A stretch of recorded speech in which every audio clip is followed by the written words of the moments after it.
As we come to today's session, I need to make apologies for our proposed moderator. It was meant to be Dr. Miriam Abdul Richards. Unfortunately, Dr. Richards has been called to an urgent meeting today.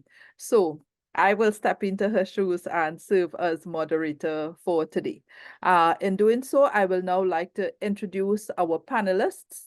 I will introduce all three panelists before I invite each of them to speak individually. All of you have been provided their full bios already. It's in the agenda. So I will ask my team if they can place the detailed agenda on the chat again. So if anyone did not receive it, they will have access to it there. And I will therefore only briefly introduce our panelists today. We'll start with Claire Gomez-Miller. Claire is a chartered certified accountant and a fellow of the Association of Chartered Certified Accountants of the UK. She's a member of the Institute of Chartered Accountants of Trinidad and Tobago. She's also a certified internal auditor and a certified risk management assurance professional of the Institute of Internal Auditors Incorporated. Claire is currently serving as a board member of several state and private sector organizations in the energy, insurance, and financial sectors. She's the former executive chairman of CLICO and is currently the chairman of British American Insurance Company, Trinidad Limited. She is the chair of Methanol Holdings International Limited and of Premium Security Services Limited, and is also a member of the boards of Trinidad and Tobago Revenue Authority, Alutech, Unipet, and Oman Methanol Company. Claire has more than 30 years experience in internal audit, risk management, and governance in state and private sector organizations. And so we know that she is going to bring some awesome information. I also wish to proudly state that Claire is one of our faculty at CCGI. She helps deliver on our certificate in corporate governance program. Now I'd like to introduce Mr. Dale McLeod. Dale is well known and recognized as the Caribbean's most prolific top producer, in addition to being the Caribbean's most successful agency manager ever. He joined Guardian Group in 1988 and blossomed under the guidance of several managers. He is also the managing director of Krat Investments Limited. Dale is also qualified He has also qualified for Guardian Life's Overseas Sales Convention 16 times. He was appointed to serve on the $1 Million Roundtable, top of the table advisory board, the Caribbean milestone, since he's the first and only Caribbean national to have been invited to serve in this capacity. He's also the first and only person in the Caribbean to have qualified for the $1 Million Roundtable, top of the table 26 times. In addition, he has been invited by the Life Underwriters Association and the Trinidad Association of Insurance and Advisors, North and South chapters, as a speaker. And of today, his most significant distinction is being the recipient of Trinidad and Tobago's second highest national award, the Shakonia Medal, in 2021. And now we will introduce Mr. Raymond Millan. Raymond has over 30 years experience in the insurance industry, both local, London and international markets, as well as an insurance executive and broker. He is also a director of SBN Human Capital Development and RICS Limited. An approved trainer with the Chartered Insurance Institute from 2013 to 2016, Raymond has already trained over 700 insurance delegates in London, Indonesia, Zambia, Abu Dhabi, Grenada, Dominica, Antigua, Guyana, Barbados, as well as Trinidad and Tobago. He's the holder of the Pinnacle Prize for the best trainer presentation in the Chartered Insurance Institute's two-day sponsored intensive training of the trainer course in 2016. Raymond was also responsible for the first group of Grenada delegates to write their CII exams in Grenada. Prior to this, they would have had to fly to Barbados or here to Trinidad and Tobago. In addition, Grenada has for the first time 28 individuals holding the CERT C11 designation trained by him. Raymond pursued a master's in insurance and risk management with City University in the UK and is also a chartered insurance broker. Now, I just before we go to the panel, I do need to apologize for the absence of Mr. Roger Yee. While he did initially agree to participate in this panel discussion, we believe that his duties as CEO of GTM Insurance in Guyana has really made it impossible for him to join us today. Nevertheless, we have three very qualified individuals who will be able to enlighten us on this very important issue of indemnity insurance for directors and officers. So as we begin today's discussion, Claire, may we begin with you, please? Good morning, everyone. Good morning, Campbell. As I always say, it's always a pleasure to be here with you and your colleagues, and also everyone who supports the CCGI. I know that you have a wide representation of business across the region. So welcome. So I would be speaking of indemnity insurance for directors and officers, and not as a product, but as to what drives the need for the acquisition of directors and officers, a liability or indemnity insurance. A lot of organizations believe that they don't need it, and that is why you find organizations such as not-for-profit organizations, small organizations, etc. They do believe that they don't need to have insurance for the directors and officers, but it is necessary that all organizations seek to acquire such insurance for their directors and officers. When you look at the legal and company requirements for the coverage of directors and officers, you can always go to your country's Companies Act, but all of the Companies Act across the region, internationally, globally, they have more or less the same requirements. And you would find the Companies Act would clearly state that a company may purchase and maintain insurance for the benefit of any person referred to, and they would refer to specifically the persons who are requiring the coverage of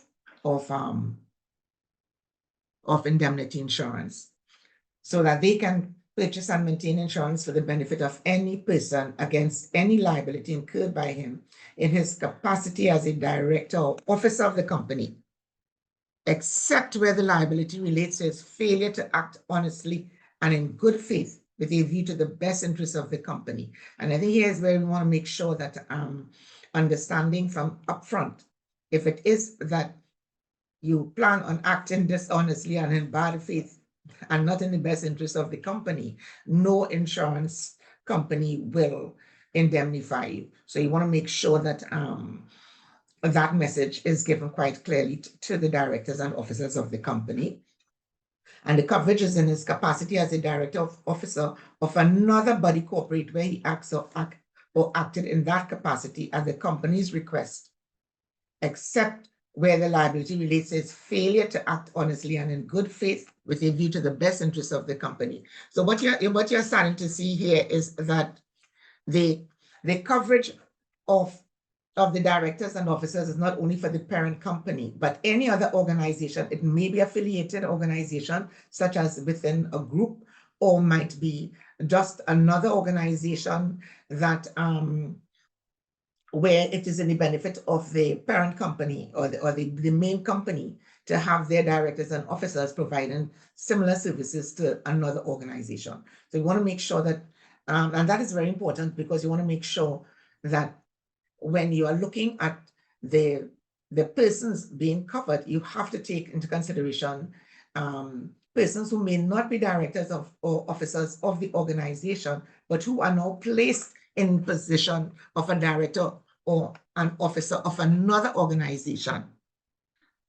So let's say company A is seeking to indemnify their directors and officers. But in this instance here, John Brown is not a director nor an officer of this company A. But company A has now placed John Brown in another organization to function as a director or an officer. So you want to make sure that in seeking coverage for the directors and officers, you must take into consideration those persons that the organization has so placed in those positions in other organizations. Right. So the Companies Act states, except in respect of an action by or on behalf of a company or body corporate to obtain a judgment in its favor, a company may indemnify a director or officer of the company, a former director or officer of the company, or a person who acts or acted at the company's request as a director or officer of a body corporate of which the company is or was a shareholder or creditor, or his personal representatives. And this indemnity is against all costs, charges, and expenses, including an amount paid to settle an action or satisfy a judgment, reasonably incurred by him in respect of any civil, criminal, or administrative action or proceeding to which he is made a party by reason of being or having been a director or officer of that company or body corporate. So it means to say that you may have covered someone for the year and they are actively involved as a director and officer, but then the company is not sued or the directors are not sued until maybe a year or two after, and they are being sued for something that was done years ago. So you now have former directors being sued at a future time. So you want to make sure that the coverage of the insurance is as such that it takes up the active persons, especially if they remain involved in certain matters, or you are prepared at that point in time, which is the future date, when it is that the matter is brought against the former directors and officers, that you indemnify them. So the legislation really and truly go all out to make sure that directors and officers are indemnified when they do no harm to the organization. Right? So again, they reiterate that this indemnity does not apply unless the director or officer to be so indemnified acted honestly and in good faith with a view to the best interest of the company, and in the case of a criminal or administrative action or proceeding that is enforced by a monetary penalty, had reasonable grounds for believing that his conduct was lawful. So at all points in time, it's not planning to have an indemnity insurance that pays your legal fees, etc., although you know that you acted dishonestly or in bad faith. So we want to make sure that you understand that the insurance companies will never cover you for wrongdoing. So you have to be innocent for you to be covered, right? So why you should have coverage. Now, sometimes individuals may not continue with their directorship if it is that they are not being covered by this liability insurance, especially when it is that the organization is prone to have a lot of legal cases coming at them, and having to defend themselves. So sometimes you have an organization that is very, very contentious, or you'd find that they're going to be sued by the employees, the vendors, the investors, customers, shareholders. Everyone can sue them. And sometimes it's for actual or alleged wrongful acts. Sometimes it's just perception, and then you find the organization being sued. So you need to bear in mind that at any point in time, you can be sued, even if it is that you are not actively involved in a matter. It all depends on what the third party believes is their right of action. And if they believe, if their perception, or if they sincerely believe, because sometimes they really believe what is being said out there in the public domain is real facts, when it isn't. But in this instance here, they will seek the court intervention for settling this matter. So they will proceed to sue the directors and officers of the company, although there might not be any legal grounds to do so. Right? Claire, I have a question, please, if Yes, it's go okay, I ahead. can ask you now. Yes. I just would have liked to understand how it works because, as you mentioned, the insurance coverage is to indemnify you if it is that you have acted in good faith towards the best interest of the company, which is your duty under the law.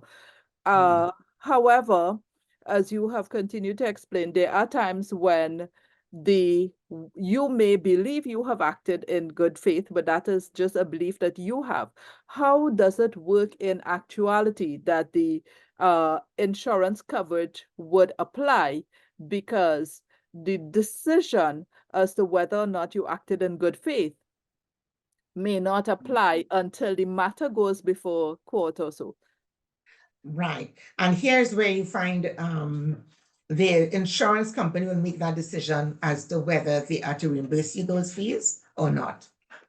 Okay. So the, Right. the insurance coverage actually applies so long as you have the coverage. But you pay the fees, and then I'm sorry. the insurance company make a determination after all the facts have been discussed Well, in I a would want to I Mhm. would want to say that if you're being sued, the court will make that decision because you will now Right. have to demonstrate that the action was an honest action. It was not non-compliant with the legislation, which means it's not of a criminal nature. Yeah, it's not unethical. So all those sort of things will be considered in the court. Mhm. Yeah. But as you and I know, a lot of upfront costs are incurred just by pulling that legal team. And that Yeah. is why you find the legislation is making the statement that you must indemnify these directors, notwithstanding that you don't have an insurance coverage. If the insurance coverage is not protecting the individual, even if it's a former director, then the company should be paying that legal cost and then seeking to get that reimbursement from the insurance company. They can make their claim. You see? Because remember, sometimes these legal fees can be millions of dollars even before it gets to the substantive hearing. Mhm. Right. So for instance, directors and officers can be sued for breach of fiduciary duty that resulted in financial losses or bankruptcy, misuse of companies' funds, fraud, all those sort of things, lack of corporate governance, failure to comply with workplace laws, like for instance, even the issue that we had with Paria. You actually saw them with a lot of legal fees because of the death of the divers, yes, and the court judgment. So we want to make sure as directors and officers, when we are sued, and we are going to be sued. So I think once it is you take up a position, especially of directors, and now as an officer of an organization, you can anticipate that you're going to be sued before you die. So if you anticipate that, then it means to say you're going to start acting in accordance with the your legislation, your company's constituent documents that require you to be honest and acting in the best interest of the company, etc. So and also to be compliant with the legislations and be ethical. So you must have that mindset from upfront, not because you're planning to have directors and officers liability indemnity insurance coverage that you're going to act the way that you feel you want to act without without thinking of the consequences. Again, how do you recognize the persons who must be covered? Now, you will find that the legislation itself will speak to certain officers of the company, like the company secretary. Yes. So you have the directors, the company's secretaries, you have the chief executive officer. But then you also have documents like the bylaws of the organization that will also stipulate who are the officers of the company. You can also determine the officers of the company by board resolution So you can decide, are we going to amend the bylaws, or are we going to use a board resolution to identify those persons who must be covered because of their functions? Yeah, so that is an exercise that must be done before the insurance coverage is acquired. Right. So, like for instance, right now the Financial Institutions Act states who are the officers of the company, and it goes beyond what the Companies Act states.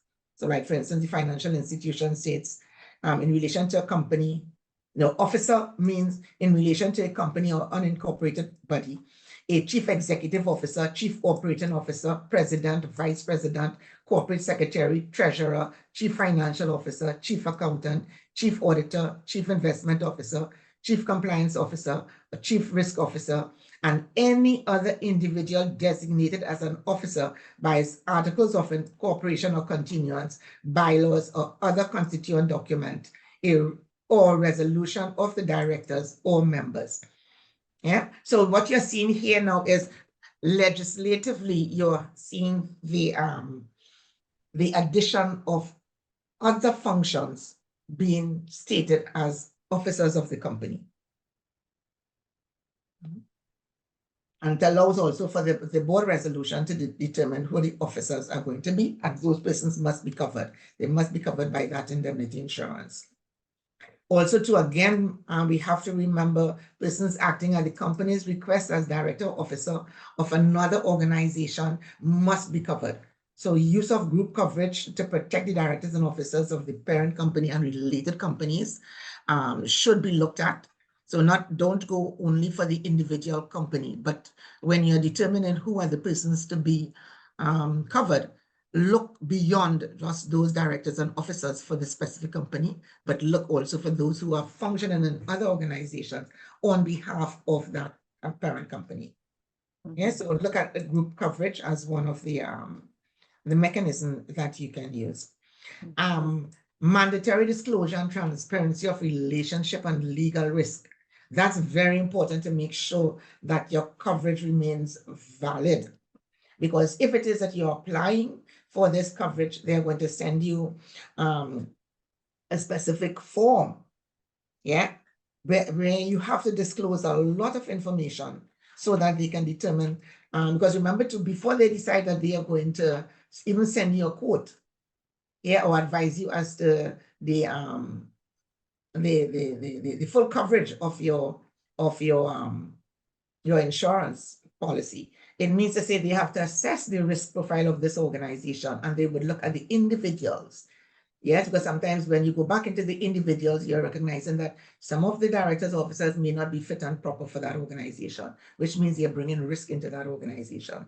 So your premium is going to be very high. Insurance companies will insure you. It's just that you have to be willing to pay the price.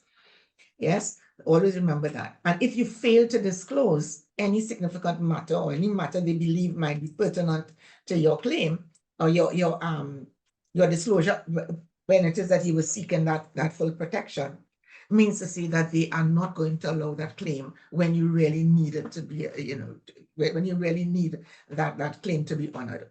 So, so you want to make sure that the functional relationships of the directors and officers with other organizations, that's disclosed, beneficial ownership of the organization disclosed, send them all your financial statements, especially audited financials. Yes, and then you have subsequent events to the proposal form. So if it is that you know that you have gotten your quotation, you have signed all of the agreements, and you sit back now and you say, right, I am covered as a director and officer of the company. And you have subsequent events. And that subsequent events can happen at any point in time. So for instance, when you were disclosing at the proposal form stage, you might have known that you're being sued for these matters, etc., and or there's a potential for you to be sued for certain matters. And then after you've gotten your coverage, you have paid your premium, etc., something comes up and you recognize that, hey, there's another potential here for being sued or another liability, etc., and whatnot. And as such, you need to instantly disclose. Go back again, disclose. They will determine whether it is they need to reassess you But the most important thing for me is really and truly that transparency and disclosure in the proposal form and subsequent events. So I can stop here. I can talk on any topic for hours. But That's true. That is very true, Claire. And I look forward to us being able to engage because there were a number of issues which yes. you raised, which I think we do need to discuss. But at this point, I think we will invite our other panelists to also contribute, and then we'll go into the general discussion. So Mr. Dale McLeod, let me just, yes, add you. There we go. So thank you very much, Dale. Let us hear from you now. Some of the very important things that we need to understand as we talk about indemnity insurance for directors and officers. Okay, good morning, everyone, and thanks for the opportunity to join you all this morning. As I would have indicated earlier, I have two of my colleagues here who will be delving a little more deeply into the subject matter, notwithstanding the fact that after Claire's presentation, I believe she covered essentially all the salient points. It doesn't really leave very much for us to say, but Very. just for a matter of I suppose some opinion differences in terms of, well, I shouldn't say opinions per se, but of course differences in style in terms of putting together the information so that the audience will better understand. We will do our part here also. So essentially, as was mentioned by Claire, organizations are governed by legislative or legislation in each of our various areas or various islands and so on. And the legislation in most of the islands dictates that the organization needs to protect itself so that when errors, for example, are made, not of course willful errors, but when errors are made by its officers, its directors, etc., that there's some sort of protection in place to address such situations, because without the appropriate coverage, you could have situations where an organization's cash could be almost wiped out because of some error that one of its officers made. So I think it's important to understand that this is a must-do for organizations by and large, and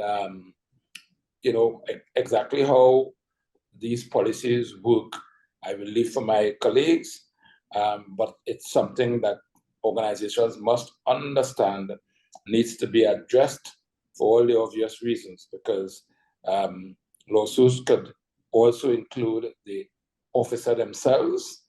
So obviously that exposes the officer, and as Claire would have mentioned, there are some instances where persons may choose not to serve as officers of an organization who for one reason or the other is not particularly interested in protecting the officers with the appropriate insurances.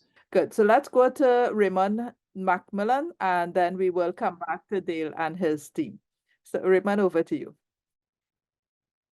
Thank you very much, and good morning to everyone. Is it morning or it's afternoon now? Yeah, it's afternoon. And I will be offering a presentation looking at the actual policy cover and a lot of the UK terms and conditions. It may be different from your territory. But I would like to start with the definition of what's a director and officer's liability insurance cover. My colleague Claire presented and Dale mentioned errors, but sometimes an officer director makes a decision in good faith. Some years down the road, the shareholder or other stakeholders may view it as not the best, this wasn't the best decision in the interest of the end of the company or or some of the stakeholders. I would be looking at 4 points. I look at the definition, then I'd look at the cover, which is available in the marketplace. I would share with you some examples of what has happened and payments which were made. And then what I'd like to do is to leave you with some tips. If you are, let's say, an intermediary and you have clients, what you should encourage them to look at in completing the proposal form and other areas, right? I would also like to share how do you how do you decide the adequacy of cover? I would look at that for you as well. The cover initially was intended to cover any decision which is made by a director or officer of the company, and in hindsight, it wasn't the best decision, and also to include errors as well. Now, I wanted to go a bit further than what Claire mentioned about Claire looked at it from the statutory viewpoint, but from the policy viewpoint, if the messenger is working closely with the CEO or senior officer and assisting, the policy can extend to cover that messenger. That's the extent of the cover. It depends on, there is not a box standard, but it depends on the duties and the rules and what part that person plays in the organization. In addition to that, the term director and officer is not adequate. Therefore, the modern policy would now cover directors and officers and also management liability. Why? Sometimes, if someone is bringing a suit, they would sue an individual director, or they can sue the company. Therefore, the corporate entity at law, we know is recognized as a legal person. You need to protect the corporate entity in addition to the officers and directors. And that is why I would suggest you make sure any policy you're getting now covers the element of the management liability. Let me give you some areas where you can get cover. Employment practice liability insurance, and now they are separating in different areas. Why I think that's a good idea? Under employment practices liability insurance, the EPL cover, most of the claims are coming from this section. Therefore, your policy should be structured that this area should carry your highest limit of liability. What it covers? Well, it covers the legal expenses and compensation demands from claims arising out of employment practice violations such as discrimination, harassment, sexual harassment as well, unfair, you would like this one, demotion. You can have an action. Or even dismissal committed by the company, its management, or employees. EPLI, very important. So I would suggest that you have that separately. Look at another area which is a big problem in some territories, also in the UK. It's called the Pension Trustee Liability Insurance, PTLI. What cover? It covers the company, including corporate trustee company. Claire, you mentioned any company they work with. It provides cover for that entity. Pension trustees, administrators, directors, managers, and employees against claims arising out of any wrongful or negligent act committed in their capacity as a fiduciary at law of any pension or employee benefit plan sponsored by the company. There was a noted company it's a retail company in the Oxford Street, and the main director eventually sold that company for £1 and interfered with the pension pot for thousands of employees. It can get that bad. So therefore you need this cover for the directors. There's another cover you would need on, particularly, well, let me just say what it is and shut up. public offering of securities insurance, that POSI, and this cover ensures the liability of the company director or the company and its financial and legal advisors arising from the investment prospectus issued in connection with the raising of capital through an initial or secondary public offering of securities, such as shares and bonds. The policy covers one specific event, the issuance of the prospectus for a multi-year period that matches the statute of limitation for the legal liability associated with the issuance of that document. So therefore, it takes that entire period and you have that one cover for that period, the cover for that period. Now, I want to share with you the types of exposures a company executive typically insures against. What will you advise that they should insure against? 1, regulatory proceedings for alleged fraud, corruption, tax avoidance, antitrust, pollution, or data protection. Data protection is a big thing these days. Also, collective or class action brought by shareholders for mismanagement or misrepresentation. Always in hindsight, things look so much different in hindsight, so you need to be careful there.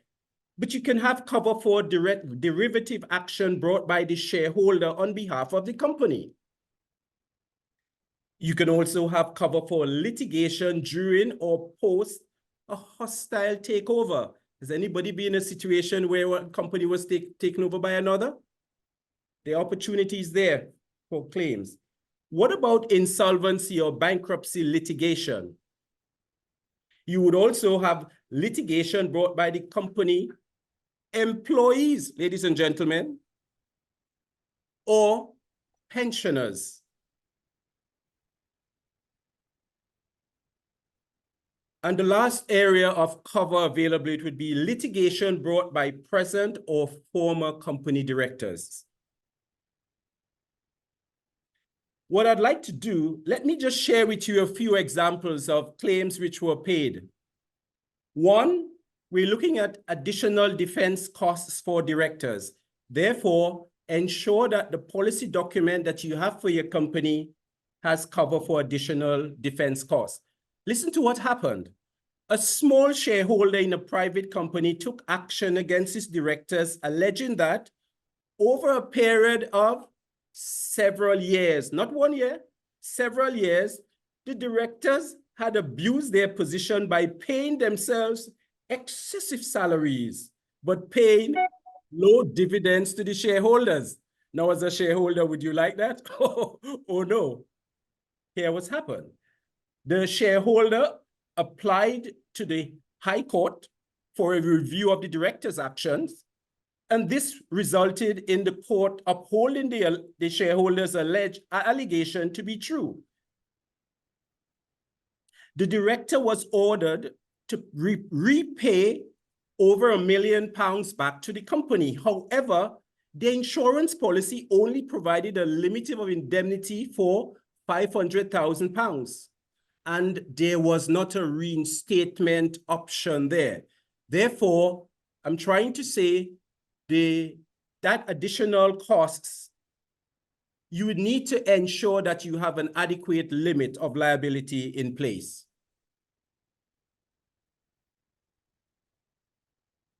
Fines and penalties, and that's a new extension which is added to the policy.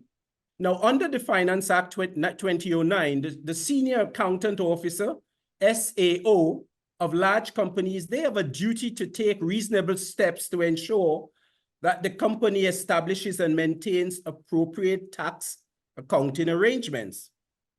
Now, a duty is placed on the SAO, that's the officer, to provide HMRC, and that's the legal body that deals with your taxes, Her Majesty's Revenue and Customs, particular documents on an annual basis. So you needed to, as the accountant or that officer, you needed to supply to meet the legal requirement of the company every year to submit some information. That officer failed to supply the information as required by law and was fined £5,000 for not providing the annual certificate to HMRC. The cover which you get is only for punitive, those small punitive or exemplary awards. Generally, you don't get compensation for fines and penalties, or else everybody would commit a fine and get compensation. But there is a new, and this is new, added to the policy. Maybe next time you're reviewing your D&O or management liability cover, look at that to see if you have that extension. How about compensation awards for court attendance? Now, this is quite interesting. A director of a company which imported and distributed wine to off license was disqualified for 12 years in order to pay a sum in excess of £1 million in connection with wrongful trading offenses. Although acquitted on criminal charges, the director faced a long civil case brought by the liquidator. The finance director of the same board was required to attend the court tribunal on several occasions to testify as a witness to the court. The insurance policy provided compensation to the finance director for each day he attended court. Isn't that good? Therefore, there is that compensation being offered. So therefore, my suggestion is make sure if you're going to, excuse me, depending on your position in the company, that you have adequate, it's that extension or limit of liability to cover for compensation for court awards. Mm-hmm. This is quite interesting. And I'll give you some examples in the end, but corporate killing or manslaughter charges. And here what's happened in this case. A driver fell asleep whilst driving for the family-run business. Ladies and gentlemen, it's a family-run business. Driver fell asleep and he was employed there. 2 motorists were killed. The court held that the operations manager should have ensured that his driver adhered to the relevant driving regulations. He had also failed to keep in close touch with his co-director on these matters. Both directors incurred substantial defense costs before being convicted of corporate manslaughter. Have you got adequate defense costs under your policy? Wouldn't it be sad to know you say, oh, I have a directors and officers policy, but what does it cover? What are the extent of the limits of cover? And that's where it's crucial, because you would have paid premiums for your cover, but are you adequately covered? Who was the person who reviewed your policy document? Who was the person who completed the proposal form? This is another new extension to the policy you can have. It's called crisis and regulatory event cover.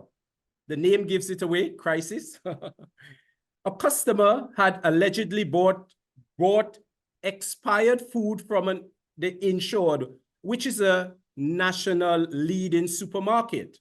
And after consumption, he alleged that he was suffering from severe food poisoning.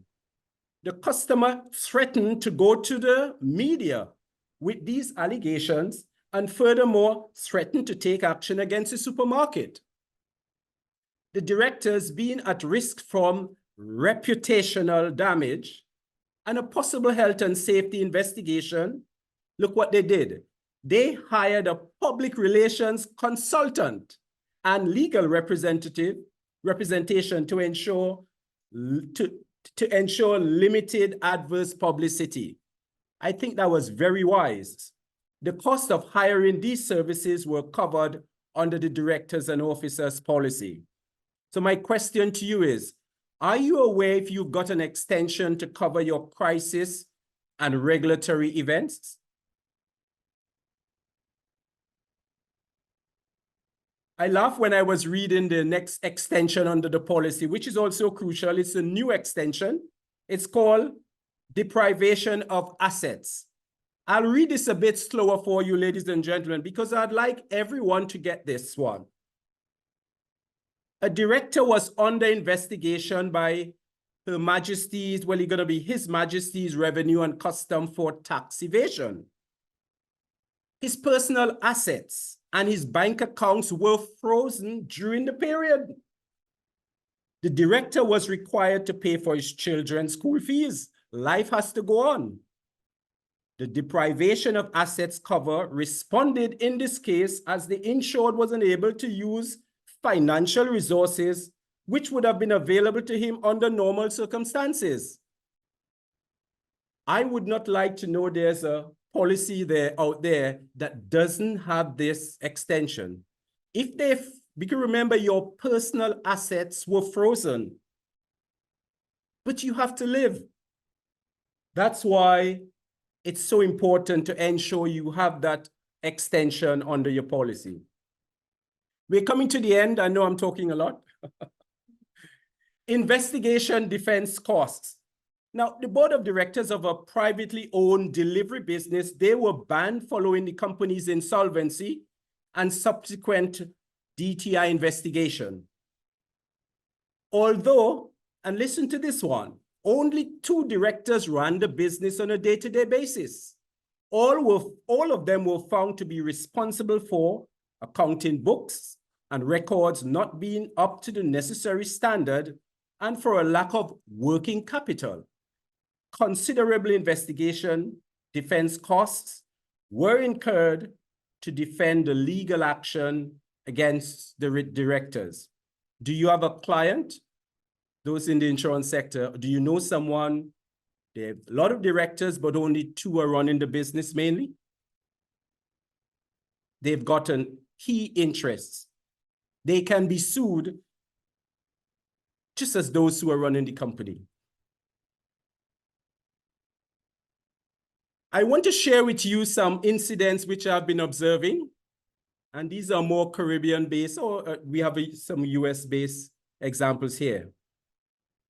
You'll remember about maybe 3 years ago, there was this building in Florida which collapsed about 3 or 4 in the morning, the 12-story building. Then it was found out that the consultant had done the annual appraisal, highlighted the errors, and no action was taken. Yet still you had so many people dying.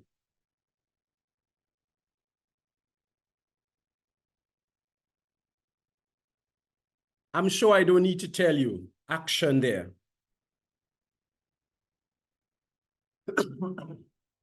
Look at another situation. If you if you know anyone who is in the music event, after COVID, we were all locked up in Florida. I can't remember his name, but he put on a big party in a park. 50,000 people turned up. Anybody remember that incident? Yeah. And then there was a stampede. Some people got injured, etc. Do you see it isn't far-fetched that is some out of the sky event in respect of the liability you can incur. A simple event like that. Now, I want to tell you about a situation. It's public knowledge, and this happened in Trinidad. You all remember the Blue Waters van, the garbage truck, and the PTSC bus? I think it happened near Charleville going to San Fernando, that big clash, that collision, sorry. Yeah. If it can be found that the tires on that rubbish truck needed to change, possibly the driver mentioned to them or the maintenance team, but they were not quick to, they were trying to save some money. You can have a charge for corporate manslaughter there being raised because you had individuals who died if the other individuals know their legal rights. I'm trying to say everyday situation. I saw Blue Waters all over the road, but look at the liabilities which are incurred there because you had death. You had some other exposures from that incident. people going about their normal business. Coming to an end, this is quite recent. Remember that barge in Tobago waters which overturned recently and caused so much pollution going up the island? Possibly a claim would be presented. As a matter of fact, a friend told me that it has reached up one of the a Dutch territory, and the Dutch territory are thinking of suing. And finally, I want to tell you about a situation where sometimes if you have a family-run business, husband and wives are directors, the marriage ended, one director sued the other. Now they're not, for mismanagement of the funds. This actually happened. It's an opportunity. We think it's only the large corporates, but even a small family-run business, even a husband and wife team that look great together, things can happen. Therefore, are you seeing a greater need for directors and officers protection? Now you're being sued for mismanagement of the funds. All this is in hindsight, because possibly you've had some glorious years together. My final section now would be in respect of what I'd suggest you look at in the policy document. One, always ensure if the policy is not giving you the full limit which you've asked for, you add a reinstatement condition, possibly 1 or 2 reinstatements, which would take care of the limited cover. Also, most or all, well, I don't think any insurer will give you a policy for each and every claim. It would be it's each and every claim and in the annual aggregate. Therefore, because it's in the annual aggregate, if you use up your limit, you know, in January, February, March, things happen. You need to have that condition to reinstate. You need to be able to reinstate your cover.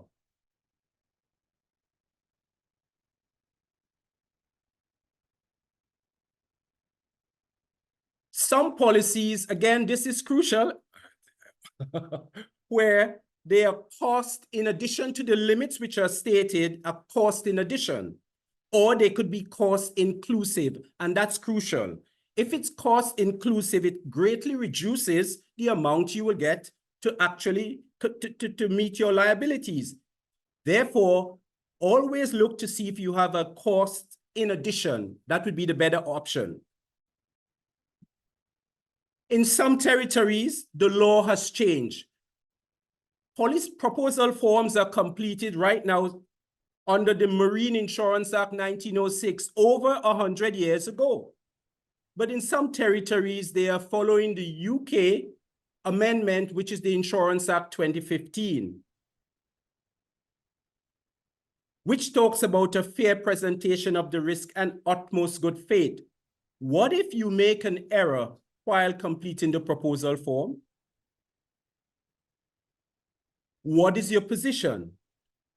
If you're under the Insurance Act 2015, there are options, we call them remedial responses, which the insurer can apply rather than cancellation.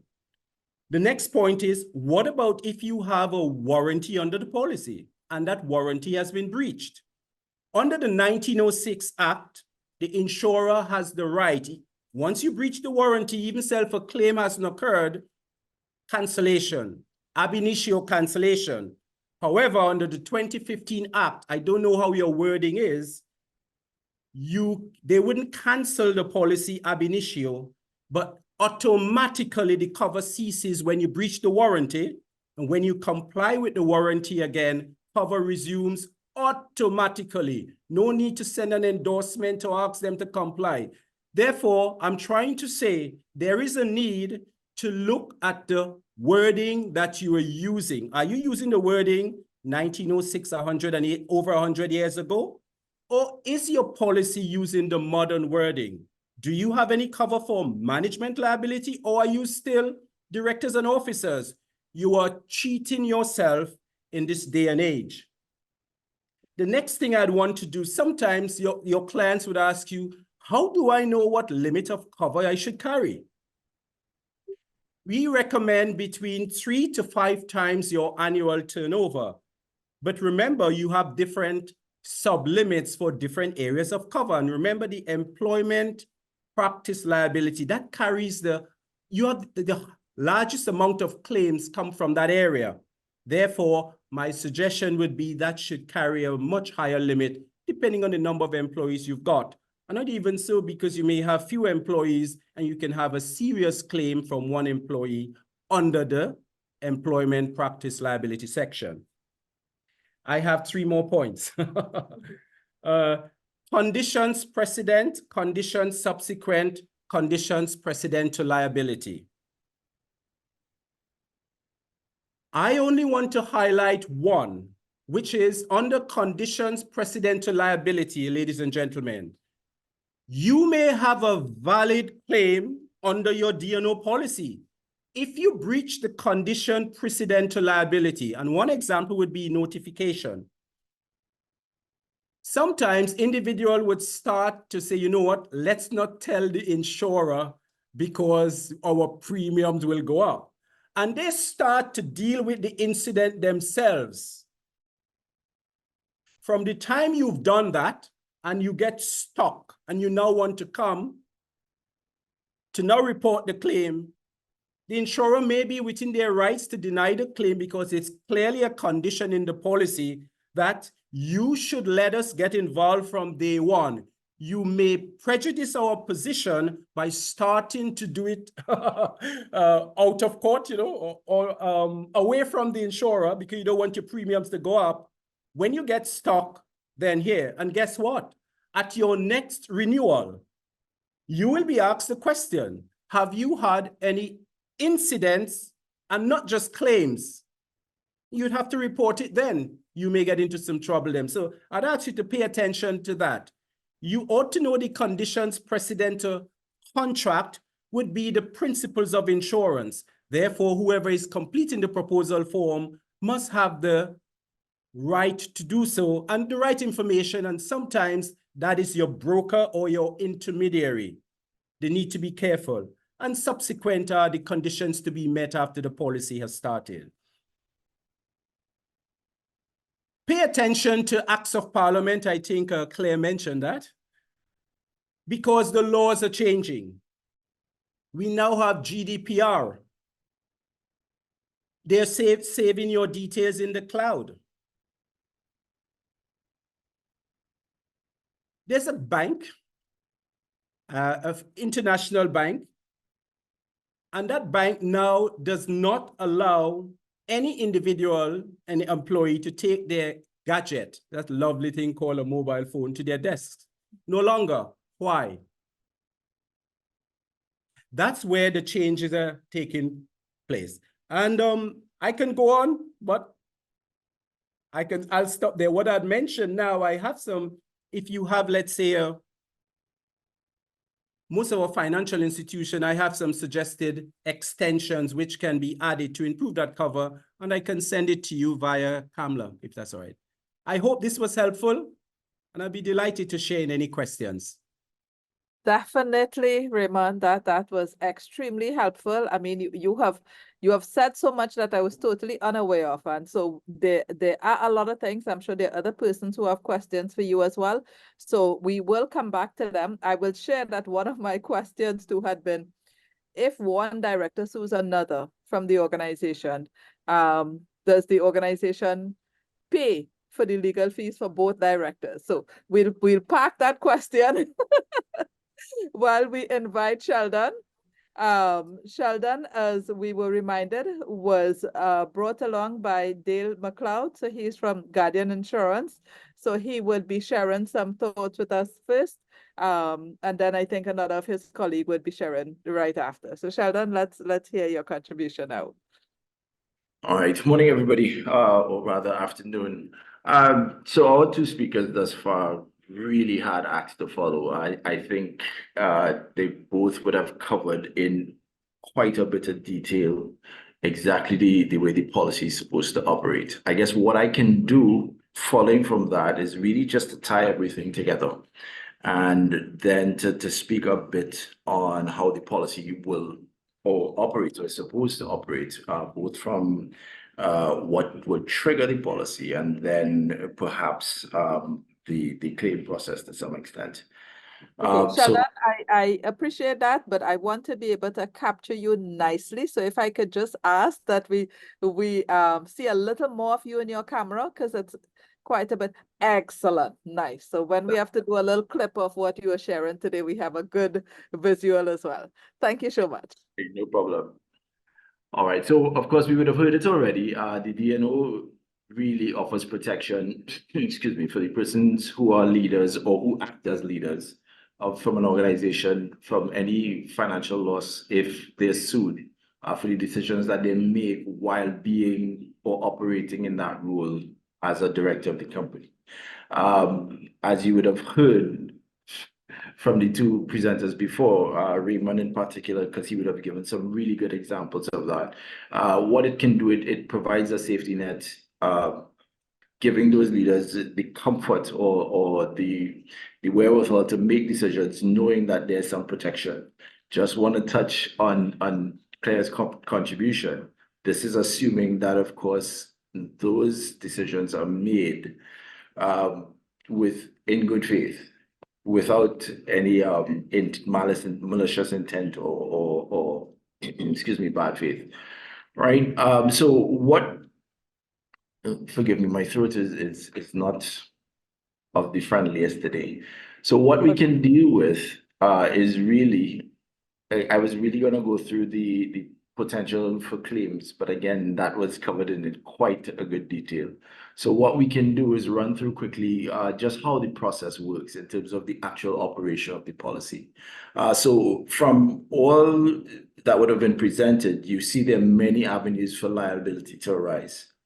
So the initial stage would be that manager, director, officer, wherever they fall within the spectrum, they would fail to perform their duty in their role, or rather, there's an alleged breach of their duty in the role that they operate, right? Whether it's errors, inaccurate disclosures, as you would have heard, you can even have claims from harassment, discrimination, even, excuse me, from third parties for issues like pollution and stuff like that. But again, it all comes from the decisions that they would have been making, right? The claimants will then decide they have been agreed, they have been wronged, so they are now going to present a suit to get some measure of redress.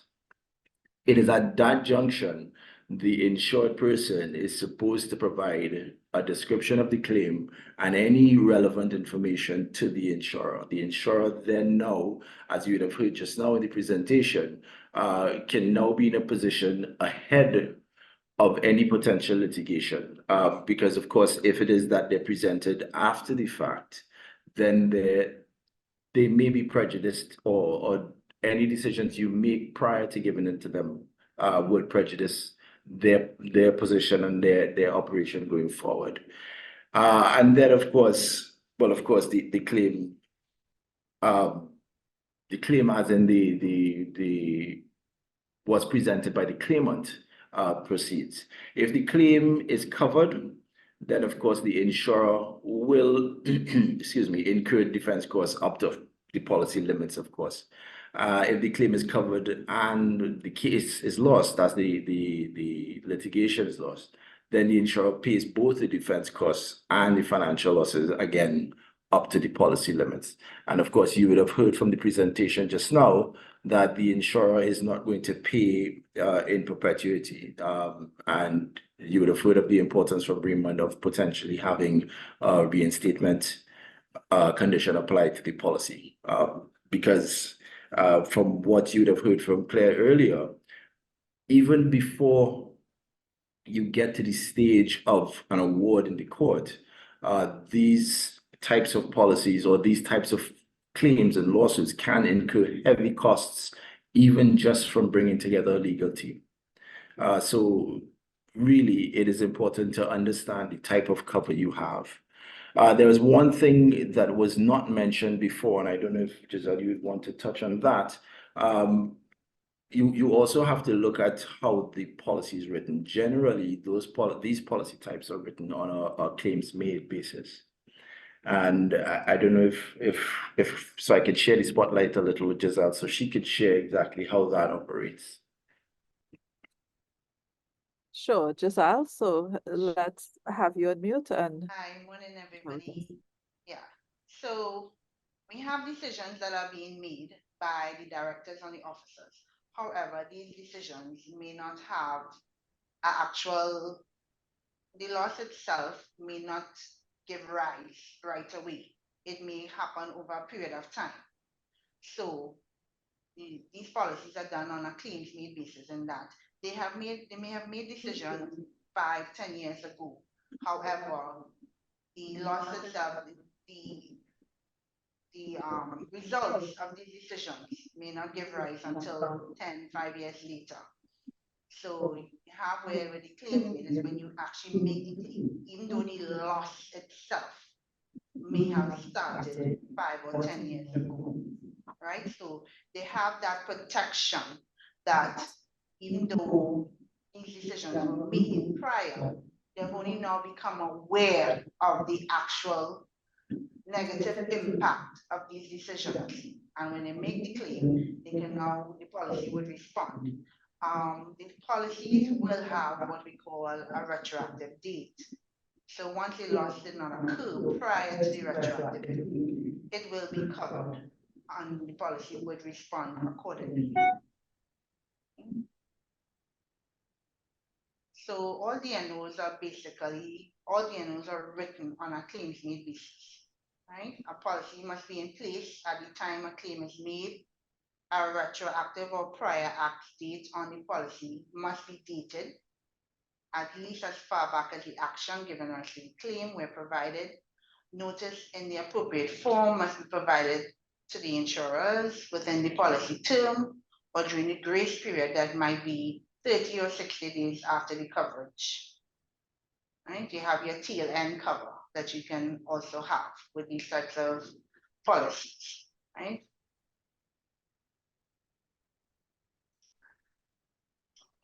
okay, is that it, Giselle? Basically, just to add that, we have so many different types of claims we could have, so many different things are changing in market conditions, in the requirements and what is required of clients, and we just have to be creative and we have to make sure and be up to date with what our clients want. So like at Guardian General, Dale and all our representatives will make sure they meet with the clients, they make sure they find out what they need, what they require, they make sure to get as much information they can. So like especially with, with the DNO, you need to find out how the financial structure is, the capital structure, how the management structure is, the bylaws as mentioned before, who exactly they want to get cover for, with specific individuals, any past claims or circumstances that could have an impact on the cover, and basically how their operations are run.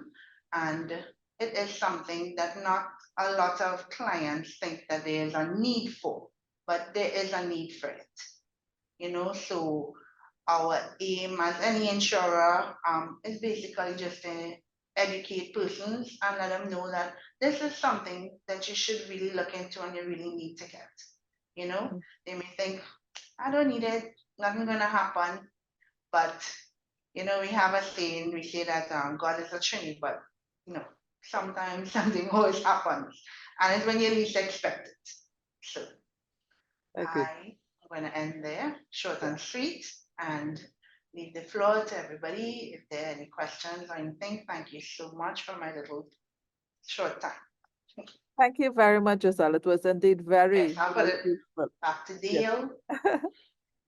Okay, so if I may invite all of the panelists now, let's make sure that they have their videos on and we can see them clearly.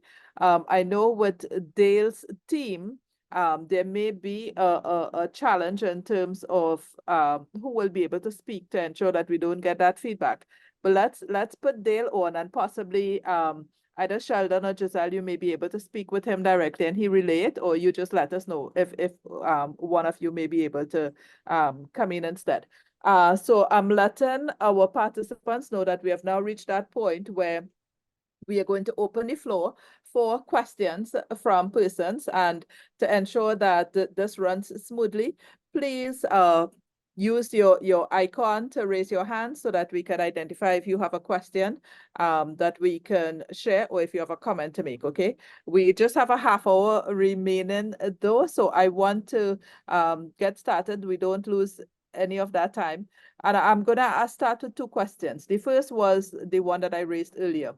If you have two senior persons, and I've been aware of a situation where it was two directors on a board in a disagreement, and they each sued the other, and they expected the organization to be able to pay for that coverage. You know, how does that work in terms of the organization requiring insurance to help them be able to manage that extent of legal fees that they'd have to pay? That's one. And the other is, Claire started off this panel discussion with a very, very important point. She said, all organizations, whether you are large or small, should be considering insurance coverage for your directors and senior officers. And every speaker that came after was able to build on that to give so many examples as to why that is necessary. So I want to ask those of you in the insurance sector, especially, what are the main reasons that you come across as to why we don't have more organizations ensuring that they have this indemnity coverage? So I'm opening it to any of the panelists who would like to respond. First, I don't know, Claire, if you want to take that question as to what would happen in the organization if you have two directors disagreeing, want to sue each other, and expect the organization to help cover their legal costs. Yep. I think Raymond might be the one in a better position, or in the best position, to answer that question. Raymond?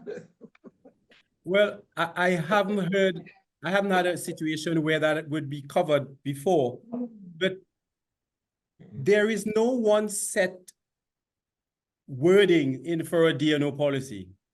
And there are so many extensions which can be added. The example I gave where you had only two directors and one sued the other, yes, I can see that being covered, and it was covered, the fees were covered. But if you have a lot of directors on the board and one sue the other, I don't know if in that case, if the cover would exist, but someone can ask. You could ask your agent or intermediary to ask the insurer to put a sublimit and see if the insurer would say yes. Yeah. Okay, so this was a real situation in Trinidad with an organization. Yeah. And, But I think if it is, you're looking at it from the perspective of the company suing a director. Yeah. Right. Which means to say that you have, let's say you have your 8 or 9 directors, and you are looking at an individual behavior of a specific director that has brought harm to the organization. Yes. And as such, you are now suing, because basically for decisions to be made, the decisions are made by the board, which is a collective body. Yes. Then you have the board committees, that's collective. So it is hard for you to have a case where an individual director has done something so fraudulent or negligent. No, you may have like conflict of interest, or a declaration of conflict of interest that has not taken place. And because of that, they have, the individual director has now done harm to the organization because he engaged in a related party transaction, and which was against the code of ethics and conduct, and all sort of things can happen. So you can actually see cases where the company itself, which means to say the rest of the board, or I should say the board, in the absence of that runaway director, right, has made a decision collectively on behalf of the company to sue that director. And from that perspective, who would be making the claim against the for the insurance? Who would be making that claim? I believe would be the company. So you do have some areas here that will be very challenging for the individual director to go now and make a claim, yeah, to protect himself until it is that maybe sufficient damage has already been done to him so that he can bring a separate case to sue the company. You know, so you do have those types of incidents that one can anticipate, and I believe maybe in preparing the proposal form, if it is that you do have those sorts of concerns, that you bring it into that request. You know, so it's either the insurance company can cover it or not, but those situations you can look at as being real situations, real possibilities. I'm just thinking of, Clay, I'm just thinking of another situation, and Dale, where if you have a director, some 3 directors in a vehicle, and the driver is being reckless and putting the lives of the other directors at, you know, at risk of injury, and they've asked that director to control and they haven't. There's an accident and the directors are injured.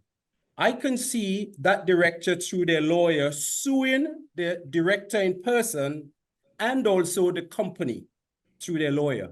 I can see that situation. But only if the director's job is to drive them around. Otherwise, it's your friend that giving you a lift. So it means to say that you go now under that individual. Could be going to they could be going to an official function or coming from an official function.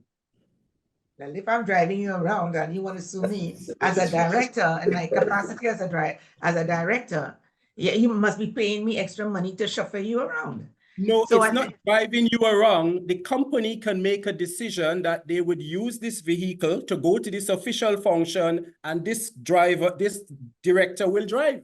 It possibly might even be the company's vehicle. You can have that. So you see, it's not driving around, but they can be doing business, going to the meeting in that company vehicle. That's the only case I can see where your action has been so reckless. You put my life and reputation at stake. I can sue you individually in addition to the company. Yeah. Yeah, Okay. but sometimes too, directors give information at the board meeting, especially where it is that the boards require a subject matter expert, and the rest of the directors are relying on information being provided by that director or advice coming from that director. So I think too, you have that gray area that can come in there. I'm seeing David Small hands up. So I want to invite him to unmute. David, and if you want to put on your video as well, that would be great. We would put you in on the screen. There we go. Yeah, so let's hear your question or comment. Good afternoon, everyone. Thank you, the panel. This has been a rich discussion so far. Here's my question to the panel. If you're a director on a board and the board is discussing making a decision, but this director has recorded a dissenting view on the matter and abstains from voting on the matter, and then 2 years later, the company is sued for that decision, where does that director stand? Yeah? Where does he stand? Is he protected because he recorded a dissenting opinion and didn't vote on the matter? Or is it that regardless of what, he's still culpable as per the other directors? It would be interesting to hear from the panel, what would happen in a situation like that. Thank you. You're welcome, David. Yes. Normally they are not culpable, but again, where insurance coverage is concerned, is what the insurance companies are willing to accept. Yes, because most of the time you'll find they'll have the collective board being sued, which means all of the directors, and it is for that dissenting director to prove in the court that he was not a part of that decision.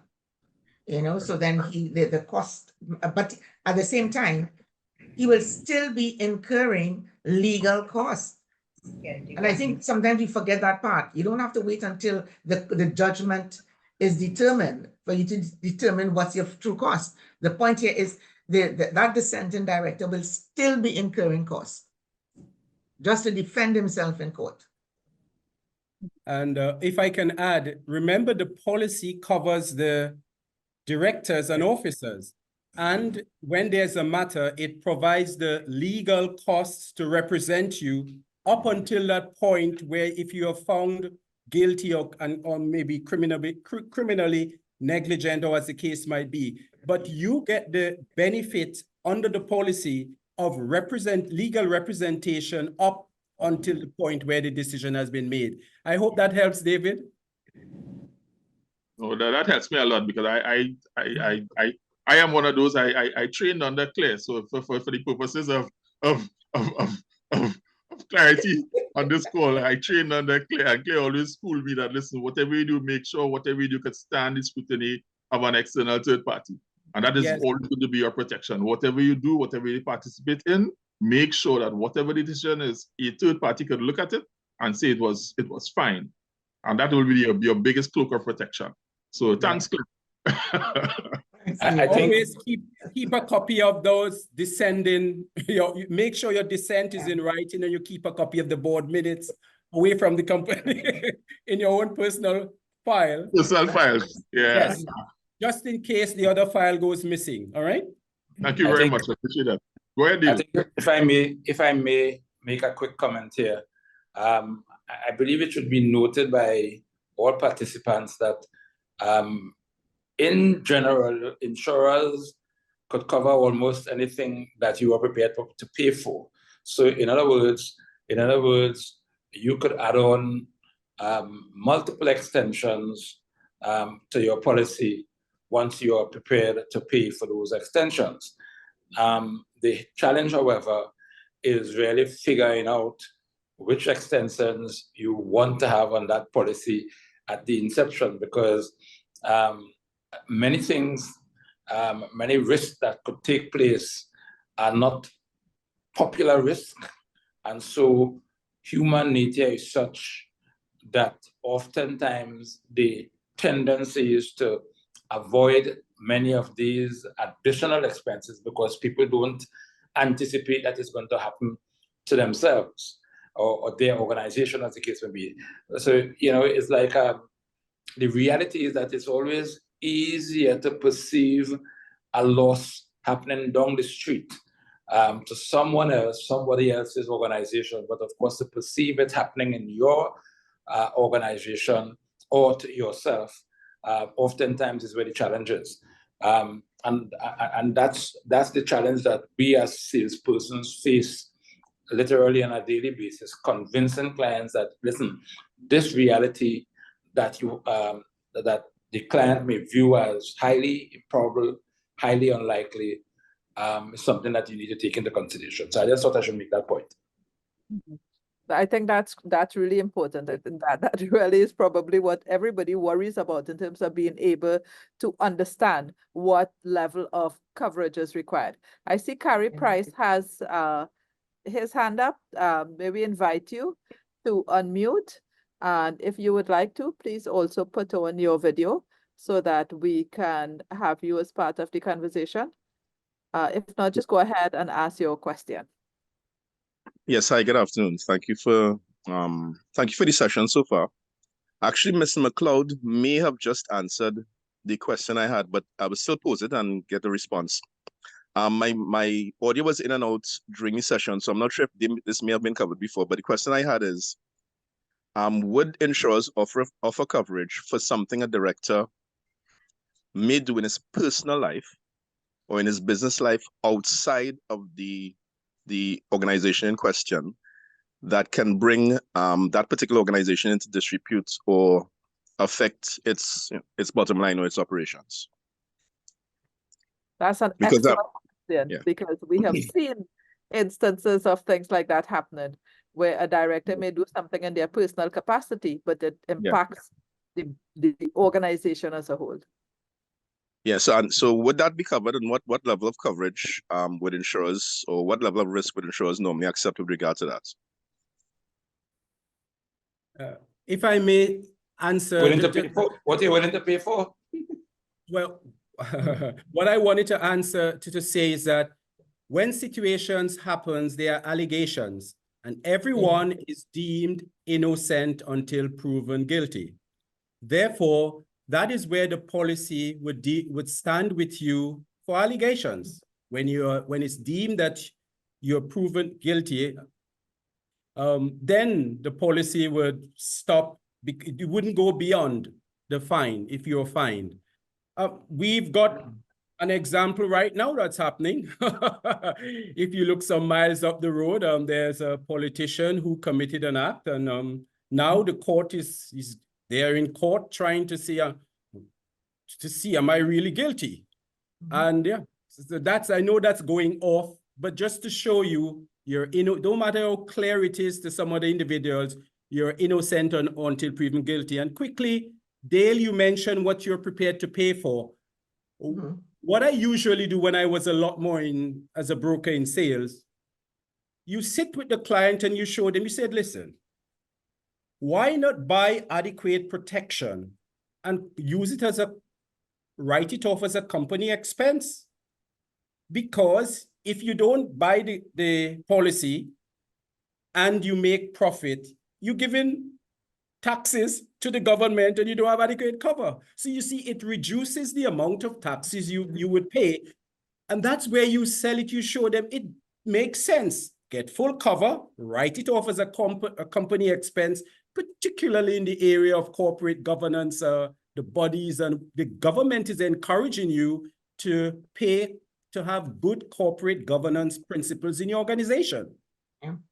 See, so therefore, that's my suggestion, another way to convince individuals why it makes sense. Yes, and I like that idea of it being an expense. Go ahead, Clay. I think someone made mention that administrative expenses are also can Yes, also be. Mohini pointed that out from Guyana, that it's also one of those areas that we don't look at to see how much expense it entails. Right, good. So it means to say that you're looking at, like, for instance, a case that is happening right now and playing out in the public domain, which is Unipet. So I am on the board of Unipet. And I think 2 nights ago, Mark Bassant aired a video, his investigative report on Unipet. Now, there are lots of matters surrounding that issue, yes? But it is the damage that is being done is not being damage to the company per se, but the directors and management of the organization, because it's a reputational issue that you're seeing playing out. Because although we can defend ourselves, it's going to cost us to defend ourselves. Yes. So one, you're looking at legal fees, because we have already started the use of our attorneys in the matter. Yeah, all of the releases, all of the management time, the board time that is taken, that is incurring costs just in addressing this matter, which is your crisis. Yes, that crisis coverage that Raymond spoke of. It is a crisis for the organization because you are alleging fraud. If you listen to that release, you're alleging fraud. So it is a significant issue. So it's a matter of, sometimes we look at it as something that is being done by the board that is going to incur that wrath. But in truth and in fact, it might be some other parties outside there with their own hidden motives. Yes, that's now impacting the directors and officers of the organization, and that's incurring cost. So I think that we must understand it from the reasonable perspective, which being reasonable. What is reasonable for an organization? It's reasonable for the organization to have to protect the reputation of the directors and the officers at all points in time. Because when that is ruined, it ruins also the capacity of the organization to even continue with license to operate. Because once it is, you lose public trust, it means it affects your bottom line. So, so your coverage must also extend to all of those scenarios. And I think listening to Dale and also to Raymond, it's a matter of you're sitting down determining what can greatly impact that organization and where it is that, because sometimes they are not suing the company. Yes, they may say, oh, we are suing Unipet. But at the end of the day, who has taken the action? Who are they saying did what? It comes down to the individuals. Yeah. Yes. So when it is that you're dealing with your coverage, that proposal form, you must be able, because that's the start of it really and truly. It is not saying, oh, I want coverage. That proposal form is very essential for you to determine what are your needs, what are the potential threats and risks to your organization, to your directors and officers that you need to insure. And as Dale says, the insurer will take you up. Once it is you're willing to pay for the premium, yes, they will cover you. And as Raymond said, it is an expense to the organization. So don't wait until it happens for you to determine, okay, we are not going to pay this premium because we don't believe it's going to happen to us. It's most likely going to happen. If I may just add one quick comment. And this is kind of coming back a little bit more directly to the question that was asked. Organizations need to understand that, yes, there are reputational issues, reputational implications relative to the behavior of their directors, whether directly linked to the organization that they represent or in their private or other capacities. The reality is that the organization is not immune from those behavioral issues, and hence the reason why organizations need to be very careful in terms of the persons that they decide to select as directors of their organization. Because if you select a wildcat, as I may say, as a director of your organization, and that person's external behavior impacts the reputation of your organization, you have to be prepared for possible lawsuits and so on as a result. So I'm just saying that, if any of us have companies of our own, we have to make sure that we select persons whose behavior we can rely on. Dale, thank you. Not even that, but to add quickly, I know of a situation. It's in the public domain. You may look it up on YouTube. And it was a law firm, senior lawyer. They were on a social event, having a meal. And I think under alcohol, she made some racist comment. Not at work, out at a restaurant. And guess what? When she got back to work, they fired her. And now she's suing them for wrongful dismissal. So you see, the policy will come into play there. I try to say it's not only when you're in a meeting, but when you're in a social setting and alcohol steps in, your job could be at stake. I was surprised that this is a lawyer and the firm getting rid of the lawyer. She knows she possibly was wrong, but guess what? You still incur the cost because she's gonna hit you with everything she's got. Two other points. One, if you're buying a policy out of Lloyd's of London, look for the Sarbanes-Oxley Act. Sarbanes-Oxley Act, that came into being when Enron went under and some of the directors went to jail. You know that big scandal with Lloyd's put that in one time, and you can have your entire policy nullified. No claims paid if you breach, if you don't have the proper accounting and auditing systems in place. You wouldn't get any cover. You see how Lloyd's has protected itself as an insurer? The second condition or extension you need to look for in the policies, that sanctions clause. If you're dealing with a territory or someone which there's sanction against, the policy will not pay if there's a claim. So those are the two things I wanted to share with you. Please check them.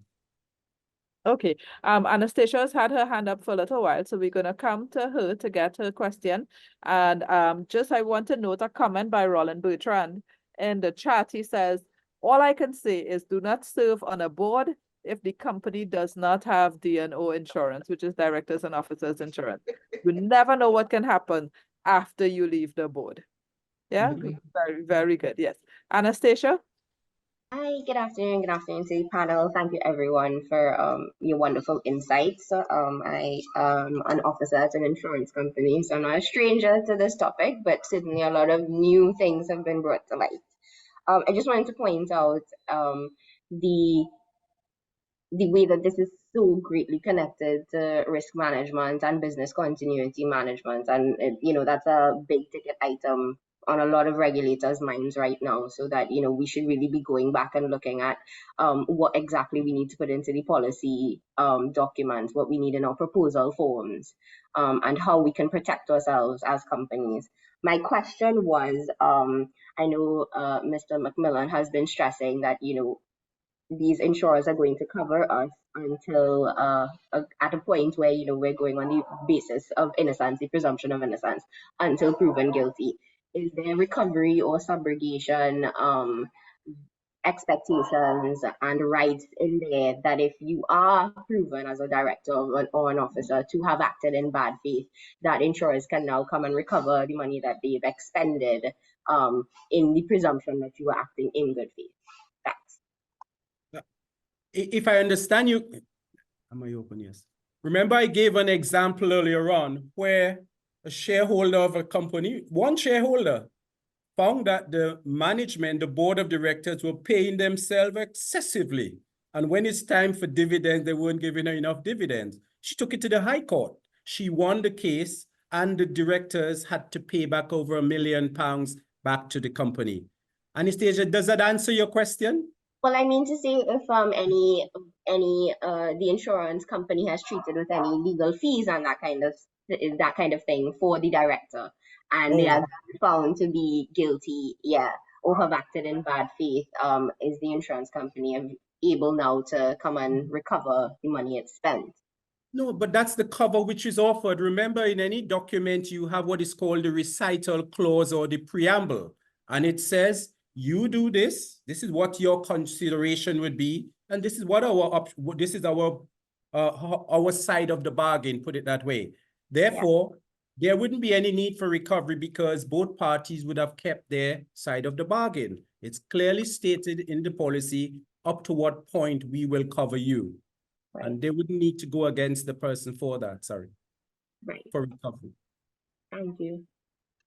Okay, thank you for that question, Anastasia. We just have about 5 more minutes remaining for today's session. I want to ask, who in the organization should be ensuring that there is this insurance coverage for directors and officers? Is this the responsibility of the CEO? Is it the responsibility of the board chairman to ensure that there is a policy for insurance coverage? Who do you normally approach to ensure that there is proper insurance coverage for organizations?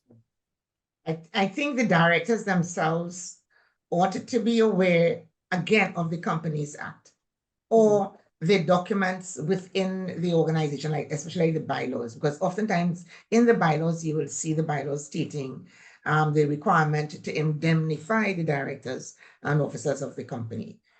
Yes. So once it is that you come into the organization, even if it is you don't know about that need, by going through those documents, which are the documents that you're supposed to know as directors, you ought to know that, hey, I need to get myself protected.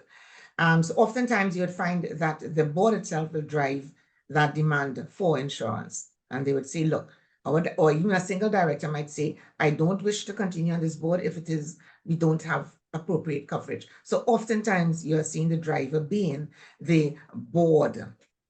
The next in line, you may see the company secretary, depending on how alert that person is. Most of the time, you would find the chief of executive would looking at the risk to the directors and officers, which would be your governance risk. They would highlight if there's no insurance or inappropriate insurance coverage. In large organizations, you will find a unit that deals with insurance for that organization. Sometimes it attaches itself to the procurement unit, but oftentimes you would see there's somebody assigned in the organization to deal with insurance coverage of the organizations, its assets, workmen compensation. And that person ought to understand that it's not only insurance for the assets of the organization, but the requirement for indemnity insurance for directors, officers, and management. I just want to add to what Claire just said, but just remember, the company itself is looked at as a legal person at law. Yeah. Therefore, you should not only think of the directors, but you must have that element of cover for the company. That's why the management liability is a wider cover, where you have directors and officers and the legal entity, the company. A good lawyer would sue the director and the company. Yeah. So therefore, you would need to have that adequate cover. Yeah. And before, they used to sue the company, the chairman of the board, the chief executive officer, and the secretary, you see?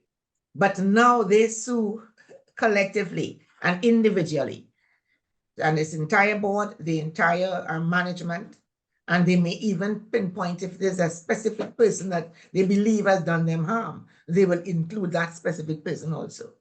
So yes, I think we really and truly need to take this thing more seriously than we have been doing. Claire, may I ask, in your organization, do you have credit unions as well? Any credit unions here as part of your organization? No, I've never been on a board of a credit union. Okay. And I don't think we have any persons from a credit union present, but I'd be interested to hear your comment, Raymond, because we do have a lot of credit unions in Trinidad and Tobago and Guyana and Jamaica as well. So if there are any specific concerns, we'd be happy to hear it. No, I just wanted to say sometimes we only think of a legal and financial institution as the banks, but the credit union, because the world is changing, are just as exposed. Therefore, they make decisions on behalf of the credit union, and we are looking at hindsight, possibly decisions they would have made some years ago, maybe invest in this plant or buy this piece of land, etc. And in hindsight, down the road, it's wasn't a good decision. Yeah, wasn't in the best interest of the members of the credit union. Well, you see that happening with well, I spent most of my years in the energy sector, which is the national gas company, and then also I would have been on the board of Trinidad Petroleum Holdings and Heritage Petrotrin, and it's very capital intensive. So it means to say that you can find yourself being sued for failure of a project. Now, years gone by, everyone understood that a dry well is a dry well. You spend billions of dollars, and it is dry. You move on. But now you can be sued when there is a dry well. So times have changed, and as such, I believe all industries must look at that risk profile and that risk to the directors, officers, management, and the company as a whole, which is really and truly, as we said, the governance risk, not just the operational financial risk, but the entity itself, which Raymond mentioned. So we really and truly have to look at things differently.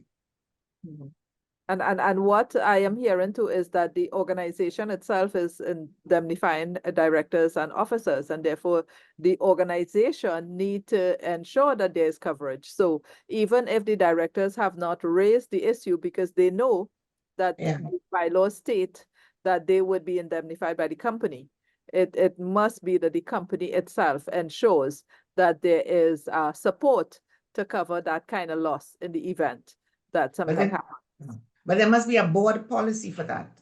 Otherwise, it is not set aside. Remember, you cannot wait until the costs are being incurred, and then the very said directors are now going to prepare or approve a policy that is now being vested in their interest. So they must be able to have that policy where it is that outside of the insurance coverage, you also have where matters can be covered within the organization.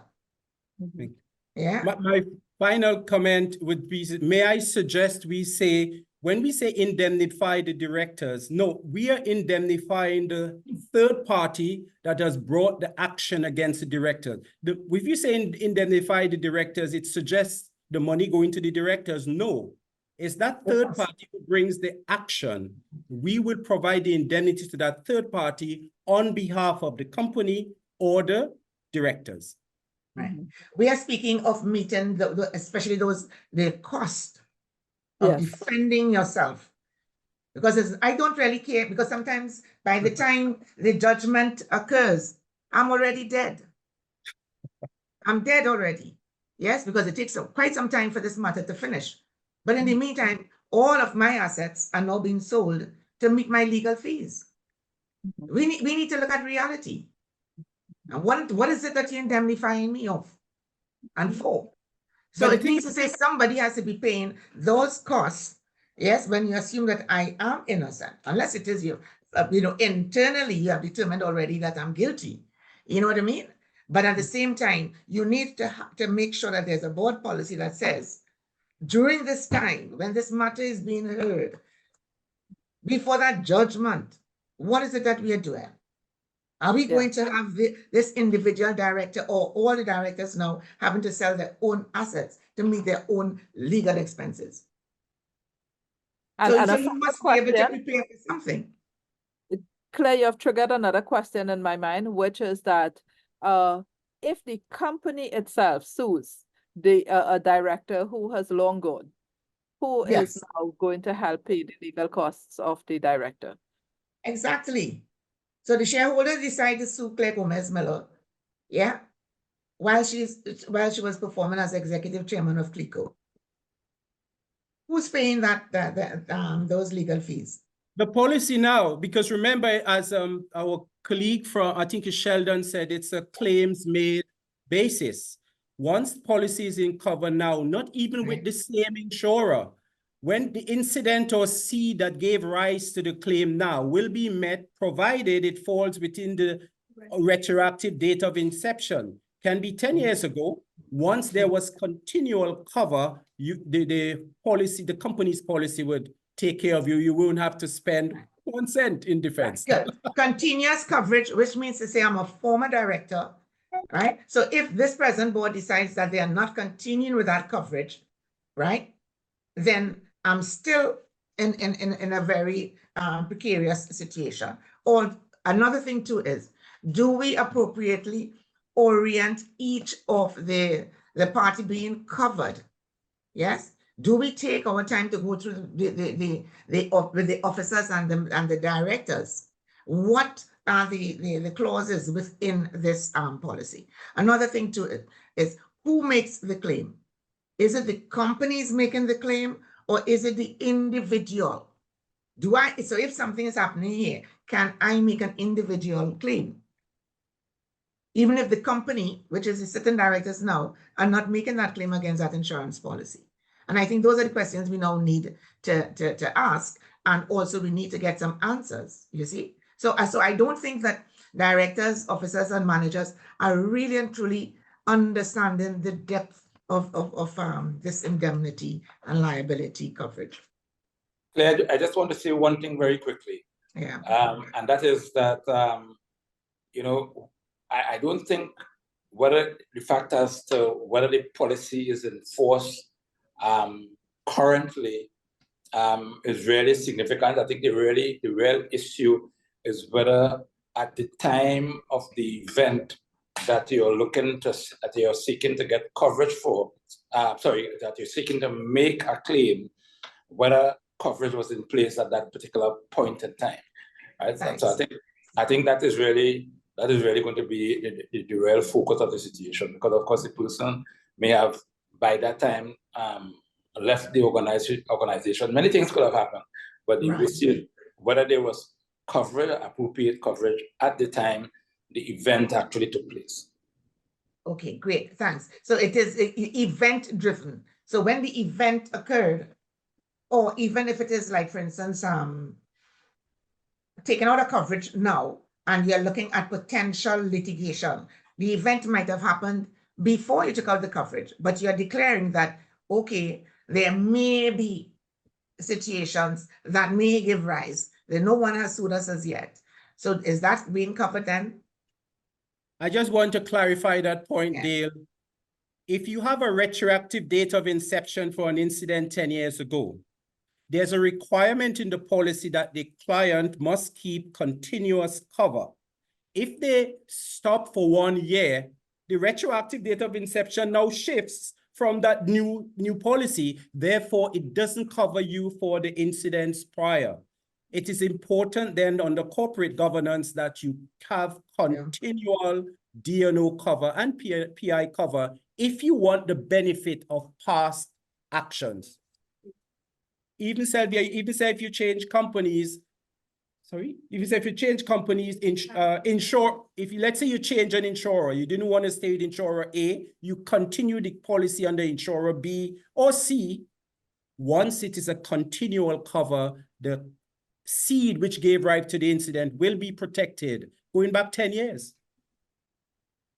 I think Okay, we need just another quickly, we session. have a question. Yeah, we do definitely, Claire. So we have to discuss a date for a follow-up on this. But we have a quick question from Donami Providence in the chat, and that is, what time period is a former director still considered to be liable? This is a very, very, very important question because this was dealt with by the Privy Council in a decision in 2021 with respect to a case in Trinidad and Tobago. But does anybody have the statute of limitations, generally 6 years, right? Mm-hmm. Right, and but there are exceptions to that, and that exception to your statute of 6 years is, I think, if it has to do with when the wrong may have been discovered. Now, I'm going to try and recollect a little bit the decision in the ETEC case in Trinidad and Tobago, which is that Privy Council decision that I referred to. It dealt not with the facts of the matter, but this specific issue as to the time in which a director can still be held liable because the matter was brought to court. Let's say it was outside the limitation period that the directors, let's say decision was made, the same board is on for 2 periods, so by 6 years, they're still on. The limitation period on that decision would have been already passed. After those directors demit office, you have a new board, and then a matter is brought before the courts claiming negligence on the part of the previous board and the decision that would have been made prior to 6 years. So the limitation period, one will expect, has now set in place, and no director would be held liable. The Privy Council decision was saying that the limitation period will not run from the time in which that decision was made, but rather from when it could have been uncovered by the company. And so the way in which the argument was put forward by the Privy Council is that, especially if it's a state board, as ETEC was, the directors, of course, will not sue themselves, and therefore they sought to state that the limitation period will not begin to come into effect until there has been that change and a new board is in place that will now look at the decisions of the previous directors. Mm-hmm. It's not an area that has had a lot of case law developed because this happened only in 2021, but it's something that our directors of state organizations need to be very aware of. Right, that limitation period could be long after you think you have demitted office and the statute of limitation has set in. It may be found that it's not, because the time in which the decision was made that, you know, the breach occurred would have been long after. Yeah. Right. So I agree with Claire entirely. We are out of time, but this is a very important conversation that I think we need to continue. I want to propose that we at CCGI probably do a quick survey among our members and our contacts. How many companies have insurance of this nature? That would help. So it gives us a measure of data to work with, as well as what is the level gap, and also to possibly ask some questions that what may be their concerns in terms of having this kind of coverage out there, because the environment for our organizations really is changing dramatically. We have demonstrated that in the conversation here today. And now we have to be so much more aware of liability that can really have such serious adverse impact on the directors, on the company itself, you know, and on person. So I am going to invite all three panelists again, if you guys are amenable. We start a new date and we continue this conversation so we can explore that. With that in place, I will ask you to just give me a minute of closing comment each, please. And Claire, can we start with you? Well, the company tends to pay its way. So if the company is sued, the company will cover its costs without any questions. The company is never imprisoned. A lot of legislation now is making it quite clear. Criminal negligence, etc., and whatnot leads to imprisonment. So you have a lot of penalties now coming through the legislations that speak to imprisonment of the directors and officers. So when you're looking at it from that perspective, it means the individuals themselves have to understand what this policy is going to be. How is it going to protect them? And also, how do they access it? Because I don't think that they understand that they need to be able to individually and collectively, even after they leave the organization, that they can access this insurance coverage. So going forward, and the reason why I'm saying that going forward that we need to have another session is more or less from that perspective, the reality of your coverage and how do you as the individual interact, because we spoke of the companies establishing the policies, but then now we need to take it to the level of the individuals themselves. Mm-hmm. Yes. Agreed. Thank you so much, Claire. Raymond, can we go to you as with any good insurer, we need to get you frightened as to the potential exposures, make you can't sleep at nights. But guess what? We have experts around, and I am saying, if you're gonna take out a D&O policy, go big or go home. In other words, I'm trying to say, use it as a company expense. Get the adequate cover. The world is changing. And guess what? Exactly. You need any type of support. We have experts here. We can place it for you, and we can walk wholly your hand and have all the extensions added, which will give you the all-rounded cover. Yeah. Thank you for the opportunity. Yeah, thank you very much. Dale, I'm not seeing your camera on. So I am going to ask Sheldon. Sheldon, I know. sorry, go ahead. I was just shaving power because my device is almost out of power. I see. So Okay. Let me just say, so very quickly, let me just say that just like my friend Raymond, we at Guardian could provide you and your teams with all the coverage that you require. This is cover that you must have. But it's amazing how many people just don't, and the main reason for that is simply because a lot of people don't understand the implications and the exposure that they face. And it's our responsibility as industry persons to make sure that they understand that. And as Raymond just said, that they can't sleep at night without the cover. And that's really what it is about. So I don't know if Sheldon or Giselle wants to make a quick comment before we leave closure, but I unfortunately have to take my device off because it's going to switch off on its own very shortly.